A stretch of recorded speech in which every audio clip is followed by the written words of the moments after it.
মাদক এবং অস্ত্রবিধি অভিযানে অন্যান্য দ্রব্য উদ্ধারের পাশাপাশি সক্রিয় মাদক কারবারিদের গ্রেপ্তার করা হয়েছে এবং মাদক কারবারি যারা আছে তাদের পিছনে গডফাদার কারা আছে তাদের বিরুদ্ধেও তদন্ত করে সিআইডি সহ আমাদের সংশ্লিষ্ট ইউনিটের মাধ্যমে মানি লন্ডারিং সহ অন্যান্য মামলা দায়ের করার প্রসিডিউর চলতেছে। একই সঙ্গে অবৈধ অস্ত্রধারী সন্ত্রাসীদের বিরুদ্ধে জিরো টলারেন্স নীতিতে আমাদের অভিযান অব্যাহত আছে। অনলাইন জুয়া পরিচালনাকারী এবং ডিজিটাল প্রতারণা জড়িত চক্রের সদস্যদেরকেও আটক করা হচ্ছে।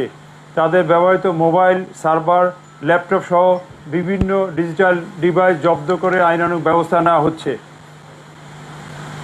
এর বাইরেও এলাকাভিত্তিক নিরাপত্তা জোরদার, নাগরিকদের সার্বক্ষণিক নিরাপত্তা নিশ্চিত করতে বসিলা এবং কারণ বাজার এর মতো গুরুত্বপূর্ণ জায়গায় 2টি পুলিশ ক্যাম্প স্থাপন করা হয়েছে এবং আরও কয়েকটি জায়গায় শীঘ্রই পুলিশ ক্যাম্প স্থাপনের প্রক্রিয়া চলছে। এসব এলাকায় চাঁদাবাজি প্রতিরোধে বিশেষ মনিটরিং সেল কাজ করছে। বাজার এবং জনবহুল স্থানে দৃশ্যমান পুলিশিং বৃদ্ধি করা হয়েছে। স্থানীয় ব্যবসায়ী এবং সাধারণ জনগণের সঙ্গে সমন্বয় বাড়ানো হয়েছে। ঢাকার নিরাপত্তা আরও সুসংহত করতে আগামী কর্মপরিকল্পনায় ডিএমপি বেশ কিছু পদক্ষেপ গ্রহণ করেছে। অপরাধপ্রবণ নতুন নতুন এলাকা চিহ্নিত করে পর্যায়ক্রমে আরও পুলিশ ক্যাম্প স্থাপন করা হবে এবং মহানগরীর গুরুত্বপূর্ণ পয়েন্ট, বাজার, সড়ক, ঝুঁকিপূর্ণ এলাকায় নতুন করে সিসি ক্যামেরা স্থাপন করার কাজ চলমান আরও করা হবে, যাতে দ্রুত আসামি শনাক্ত এবং অপরাধীদের প্রতিরোধ করা যায়।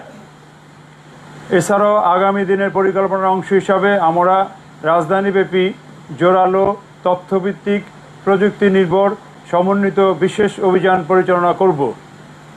এর মধ্যে থাকবে চাঁদাবাজি প্রতিরোধে হটস্পট ভিত্তিক নজরদারি বৃদ্ধি করা, মাদক নির্মূলে নিয়মিত ব্লক রেড এবং বিশেষ চেকপোস্ট পরিচালনা করা, অবৈধ অস্ত্র উদ্ধারে গোয়েন্দা তৎপরতা বৃদ্ধি করে তাদেরকে শনাক্ত করে গ্রেপ্তার করা, সন্ত্রাসী নেটওয়ার্ক ধ্বংসে আমাদের সমন্বিত অপারেশনেরও কাজ চলছে, তথ্য সংগ্রহ করা হচ্ছে।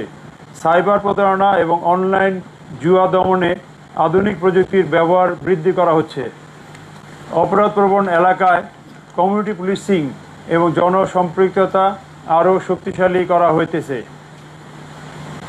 শুধু আইন প্রয়োগ নয়, অপরাধ প্রতিরোধে সামাজিক অংশগ্রহণ নিশ্চিত করতে গণমাধ্যম, মাইকিং, লিফলেট, সামাজিক যোগাযোগ মাধ্যম এবং কমিউনিটি পুলিশের মাধ্যমে জনসচেতনতা কার্যক্রম আরও জোরদার করা হইতেছে।